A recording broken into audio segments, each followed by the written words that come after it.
Hi, I'm Dr. Anna Kane, and I'm delighted to take part in the Birkbeck Connections series.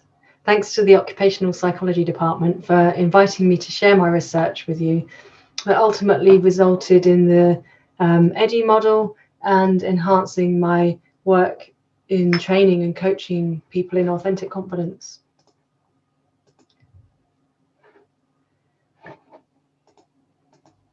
So I'd like to start by telling you a bit about myself, as I believe that when anyone does any research, you're meeting a part of them in their research.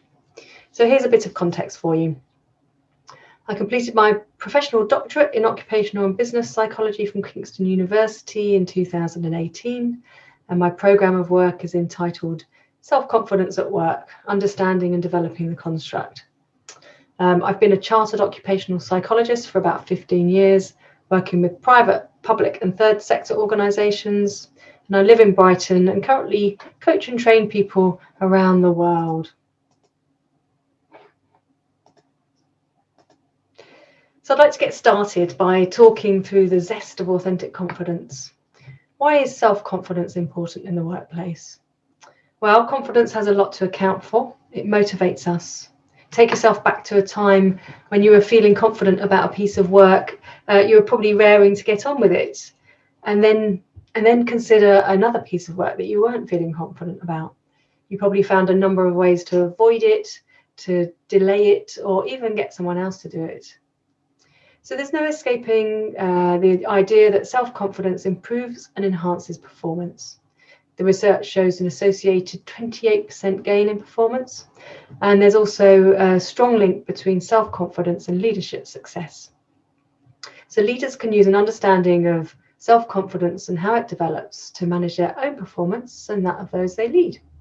So we're starting to see how developing self-confidence isn't just about the individual, it's about the team too. And there are also some interesting findings, such as how confidence predicts transformational leaders, which in turn create conditions where bullying is less likely to occur and followers are less likely to experience low self-confidence. So for me, some really, really important stuff there.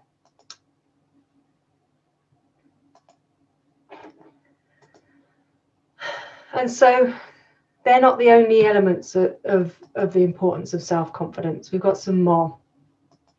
We can see how individuals can benefit, such as greater staying power in challenging career pursuits, better coping with stress, heavy workloads, ambiguity, change, and improved personal impact.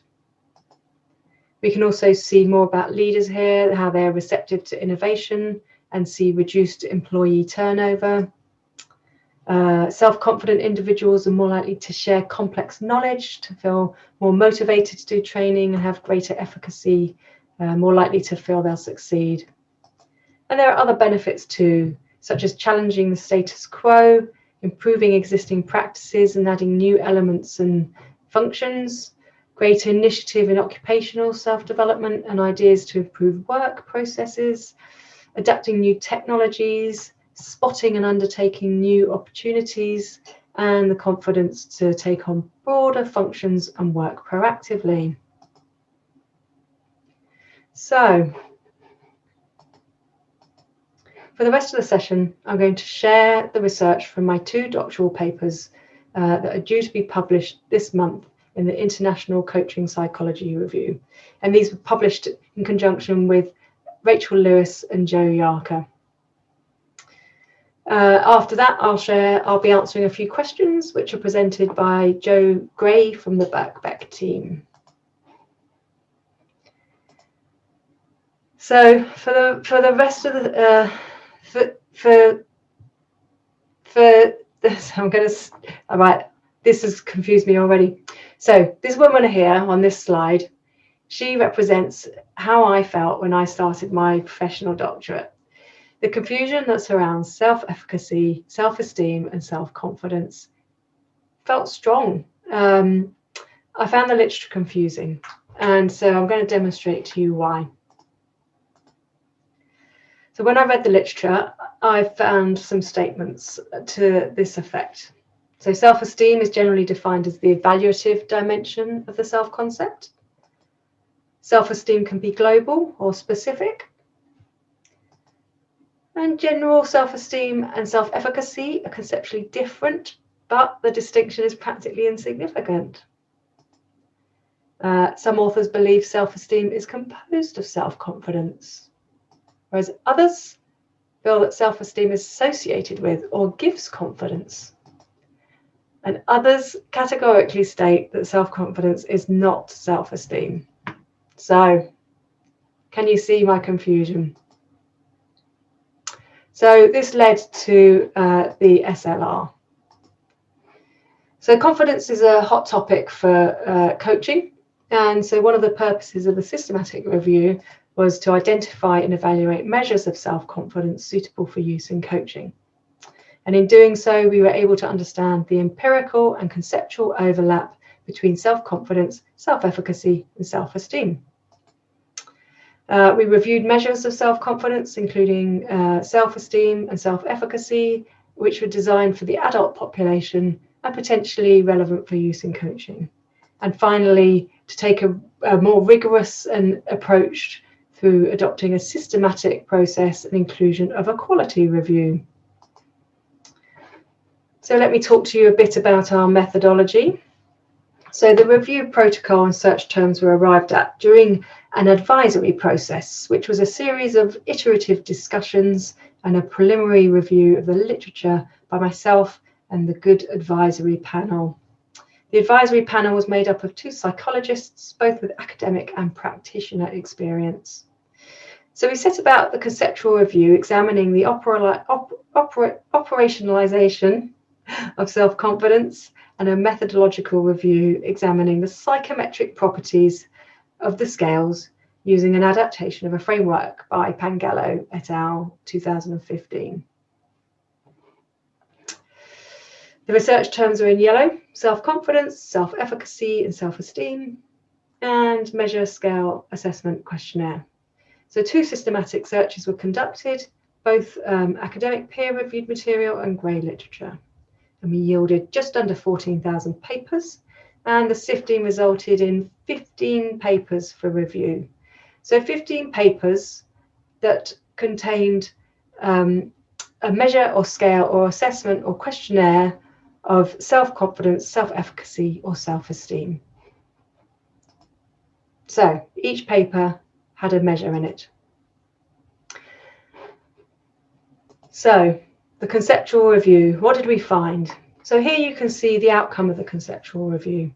On the left-hand side is the measures, and then below the title conceptual review, you can see what the construct the tools are measuring are. And on the right-hand side, you can see the thematic review, the themes captured within each tool. So to achieve this review, all self-report scale items were aggregated into a global anonymized list. The thematic framework was initially developed by me and then refined and agreed through discussion with the advisory panel. So 5 themes emerged from the data: social and communication, seeking and offering help, competence, appearance, and relationship with self. And it's notable that not one scale measures 4 or all 5 themes. So 6 measured social and communication, 3 measured seeking and offering help, 8 measured competence, 1 measured appearance, 4 measured relationship with self. Social and communication is only measured by self-efficacy scales, as is seeking or offering help. And relationship with self is only measured by self-esteem scales, as is appearance. And competence is measured by both self-efficacy and self-esteem scales. But not all self-efficacy scales, nor all self-esteem scales measured competence. Are you still with me? So to simplify the findings of this review, we were able to conclude that there were no measures of self-confidence, and self-efficacy and self-esteem are overlapping but distinct constructs.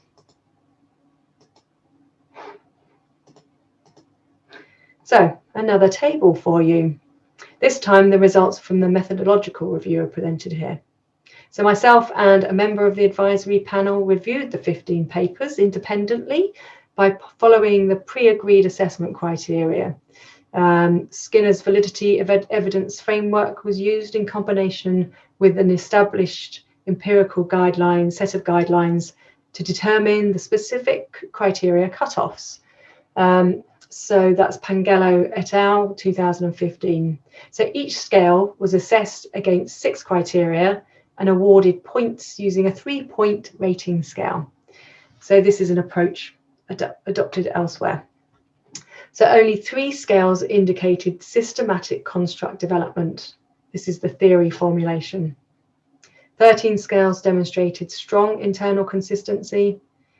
6 scales measured a high standard for testability, 3 for replicability, 4 reported or met the requirements for discriminant evidence, 13 satisfied the convergent evidence criterion.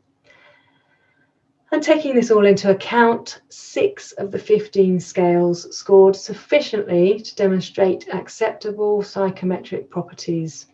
So this review enabled us to conclude that there were psychometric limitations of the available measures, with self-efficacy measures achieving higher quality assessments than those of self-esteem. So let's review our purposes of our SLR and see where we got to. So to identify and evaluate measures of self-confidence suitable for use in coaching. No measure of self-confidence was identified in this review, while measures of associated constructs of self-efficacy and self-esteem have limited applicability for use in coaching. Our second purpose, well, the conceptual review identified 5 themes, yet none of the individual scales measured all 5 themes, and none of the 5 themes were measured by all of the scales. Self-efficacy and self-esteem appeared thematically distinct, and yet both are used interchangeably in the literature and with each other and self-confidence.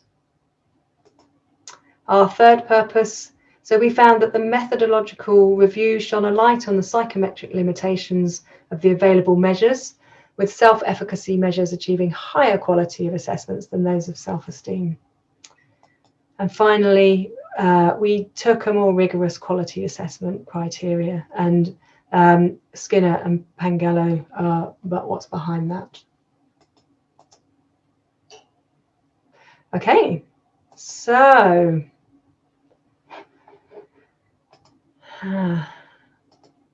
based on the SLR, we were able to conclude that there were limitations of the existing approaches to self-confidence. So there's a lack of clear definition of self-confidence. There was a static nature of measures, but self-confidence doesn't appear to operate in a social vacuum.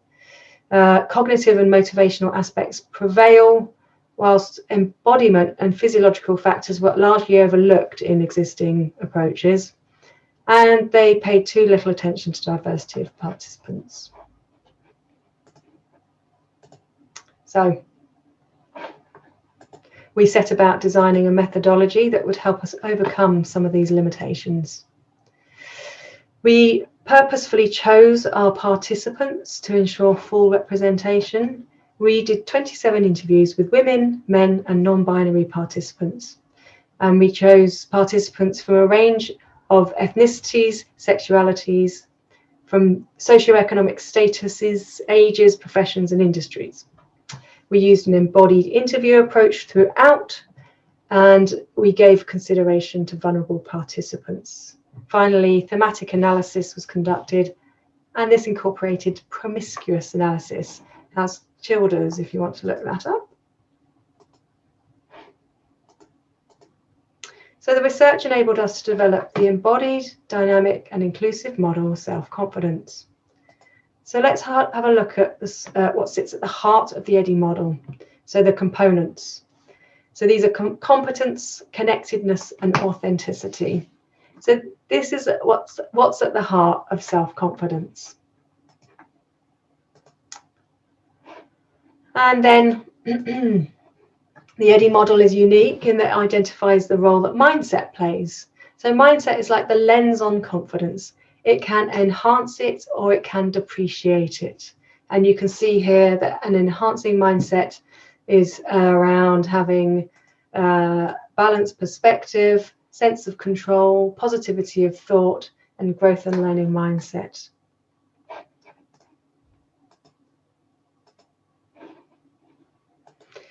So, what else also makes the Eddie model unique is that it captures the dynamics of the loss of confidence and building a confidence performance. Here we see what happens when someone loses their confidence. Something happens to trigger the downward spiral. So it might be circumstantial, it might be something someone else does or doesn't do, it might be something the individual themselves does or doesn't do. It might be the impact of a policy enforced by their organisation or a realisation that this individual has about something. So one of these things that triggers a downward spiral means that either authenticity, connectedness, or competence is taken away from this individual, or they take it away from themselves. And then the spiral begins. It may be in the order here of trauma, anger, frustration, self-doubt and turmoil, shame and withdrawal, or it may be different, and it is possible to jump back and forth as well. But here we can also see that depreciating mindset has a role to play, and that essentially there's a need to shift out of this downward spiral. If you fail to shift, you get stuck in that downward spiral. But by usually what happens is one of the missing component is reinstalled in the same way as it was missing or differently, and then the shift out happens. And so here we can see the conditions for an upward spiral. So when all the components are in place and interacting, you're creating conditions for an upward spiral. So as with the downward spiral, you can experience it in any order. Here we've got showcasing, embodied, articulate, in flow. And we can see that an enhancing mindset helps maintain this confident performance, and self-management helps maintain this confident performance. Failure to self-manage can mean that that can be broken and that the individual can spiral down, as what might happen if one of the components is taken away again. So here's the whole model in its full glory, the highs and the lows. So to summarize, when the three components you see in the middle of the diagram are intact and interacting, the response is a spiral up, a confident performance. The blue spiral up. An enhancing mindset has a positive influence on the components to remain intact and interact, as does self-management. This is a confident performance response. When one or more of the components has been damaged or removed completely by yourself, another, or circumstantially, the reaction is a downward spiral, a loss of confidence, the pink spiral down. A depreciating mindset has a negative influence on damaging or removing the components or preventing them from interacting, and this can enforce the state of loss of confidence. It can also prevent the shift out of the downward spiral. So the shift is when something or someone changes something to reinstall the missing component and confidence is regained. Okay, so that is my whistle-stop tour of the Eddie model. And I'm just going to move you on to the next slide now, because this is the question zone. Thanks for sharing that, Anna. I think our followers of Birkbeck Connections are really going to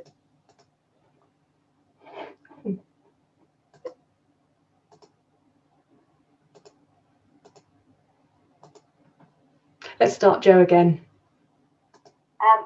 So we've got lots of questions. The first one comes in from Michelle Edmondson, and Michelle's interested in what happens or what are the signs of when confidence kind of tips over into arrogance, so blind confidence. And if you can share with us any thoughts on kind of high risk or negative situations, almost linked with the kind of dark side of self-confidence. Okay, so here we can see our arrogant businessman. There may be a number of reasons why he's developed arrogance. He may compare himself to people more junior or worse off than himself to gain his confidence. So this will come from mindset. So let's have a look at mindset. So in mindset, it's important to have a balanced perspective.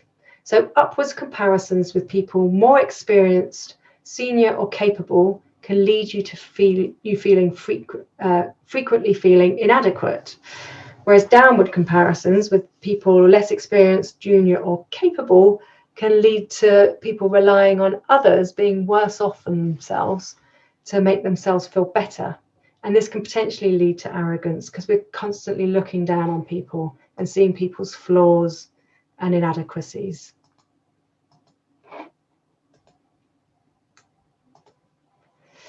And here you can see a breakdown of the subcomponents for competence. So this can also be helpful in helping us understand arrogance or blind confidence, as Michelle called it. It may arise when people block feedback or they just don't receive feedback. Some people don't want to hear about their own flaws and mistakes. And so if they do receive feedback, they might dismiss it or talk themselves out of it, or they just actually prevent feedback coming their way. So this can create risky situations because leaders don't listen to the potential flaws in their leadership or their plans or their objectives, how they're leading the business or the organization, and negative situations because others have to work in toxic environments which are led by arrogant leaders. I could talk quite a lot about this, but I shall make sure that we get through all our questions. Okay. And then we've got another great question from Harky Renata.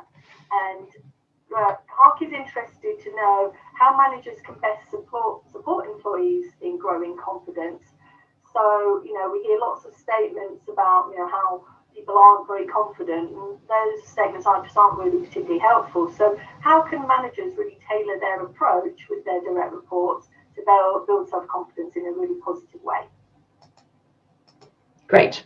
So the first thing I would say in response to this question is that leaders can support their employees by learning about confidence.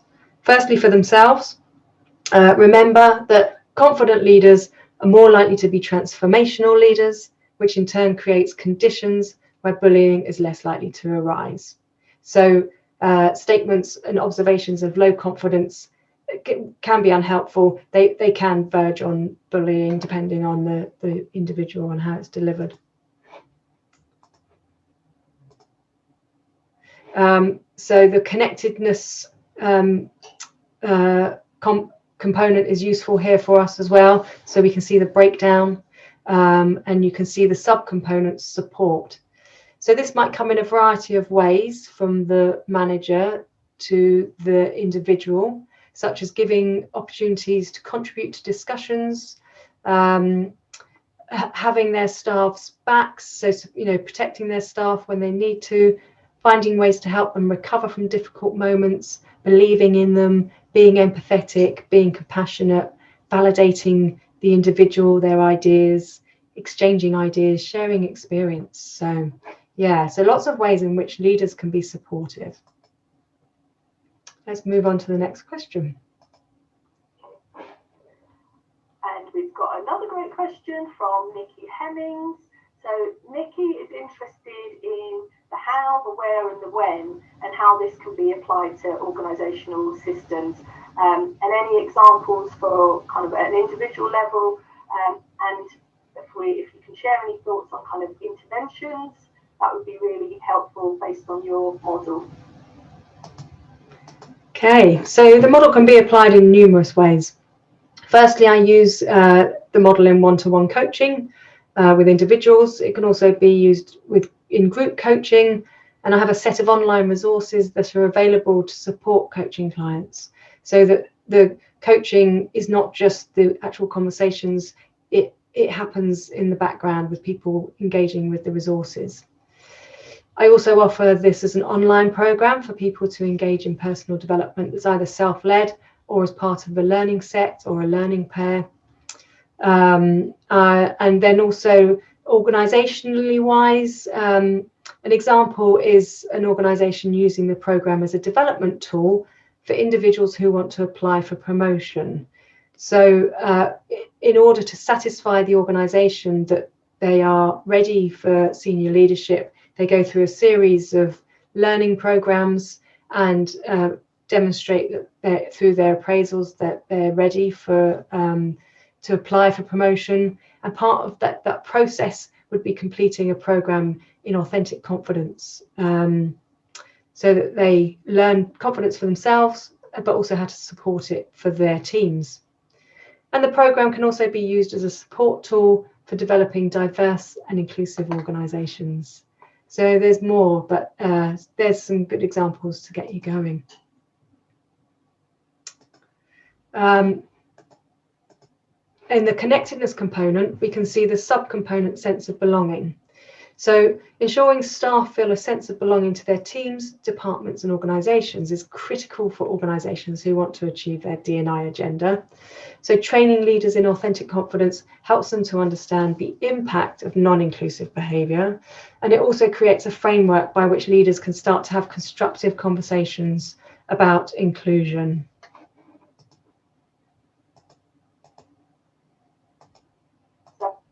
Oops, start Joe again.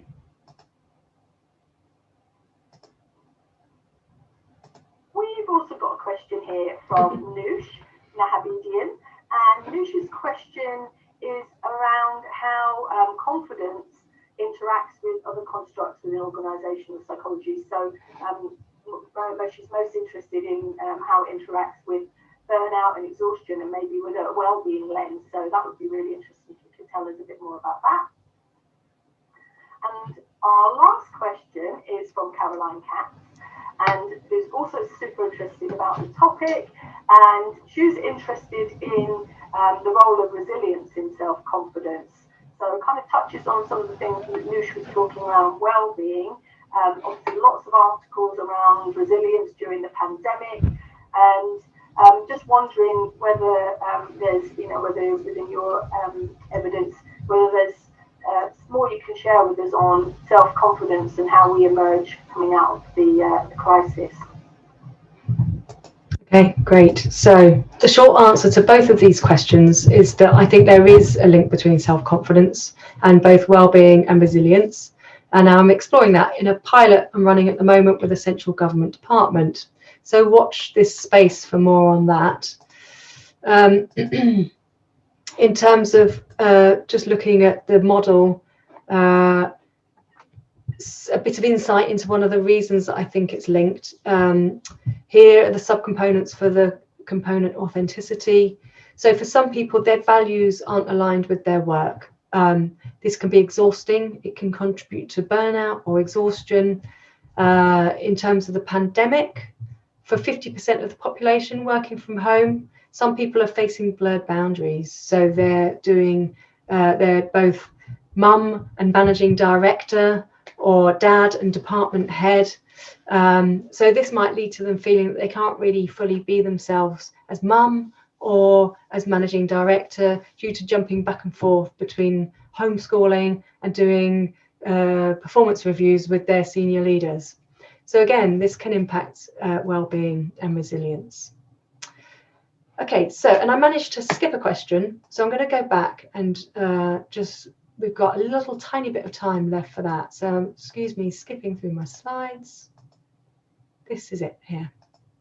No. Back again. Try. So I'm also really intrigued with your topic. I can't wait to find out more. And I was really interested to know more about embodied methodologies. So I thought I knew quite a bit about research methodologies, but that is not one I'm too aware of. So I'm really interested to know kind of how this differs to some of the more traditional approaches that many of us are probably a little bit more familiar with. Okay, so briefly, embodiment is a state of the body and an interaction with other bodies in the social environment, according to Ellinson. So I chose the embodied approach to research because quoting Ellison again, it serves to empower public intellectuals to spark positive social change, particularly with the underserved and marginalised communities. And some researchers are calling for greater attention to the physical body in organisational and leadership development research. So to give you a little bit of insight into how that happened, myself and my co-interviewer started interviews with a body awareness practice to facilitate the interview, and that brings both of us intentionally into our bodies, so the dialogue becomes more than an exchange of words. And then I extended that through to the analysis stage. I carefully listened to my whole mind body to guide my analysis, using meditation for guidance, or I practiced meditative movement, which has also been termed percolating data by Darzo and Huckabee. And features of our models that reflect that the embodiment has an important role to play in self-confidence are those such as embodied confident performance and strong physical experiences reported during loss of confidence, particularly the trauma stage. So this approach transcends my research into my coaching and training practice. And in our paper, we encourage coaches to consider embodied coaching for developing self-confidence. So I'm going to stop there and thank you very much for listening. And I'll just quickly end on the last slide. Okay, thank you.